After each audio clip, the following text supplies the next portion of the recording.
পোলাপান বলতেছে বড় ভাই তুমি অনেকদিন দোকানে আসো না, আজ আমাকে সাথে একটু দোকানে চলো।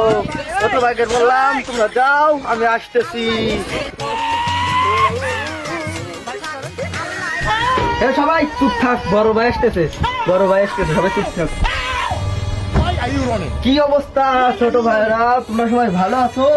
হ্যাঁ ভাই ভালো আছি। না না না ভাই, আমি বসবো না। তোমরা কিসের জন্য আমাকে ডেকেছো তা আগে বলো। আরে ভাই আপনারা ডাক্তারি কিসের জন্য বোঝেন না?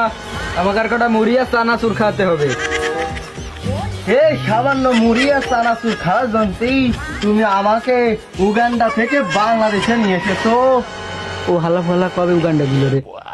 হ্যাঁ ভাই, তোমরা সাধারণ মুড়ি তো খাবা, আমি উগান্ডা থেকেই বিকাশে ফাটাই দিতে পারতাম মুড়ি আর চানাচুর।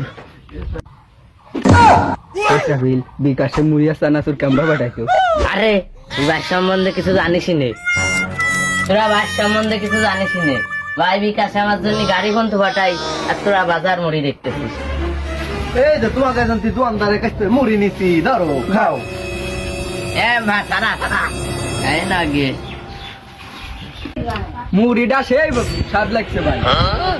ভাই আপনার জন্য দোয়া থাকলো, ওনার বাড়ি আমরা যান, আমাদের বাড়ি শালা পোলাপান আমার কি সর্বনাশ করে দিল, আমার মাথায় বাড়িতে দিল। ওরা আস্তে আস্তে কি ইচ্ছা খায় গলাইলো।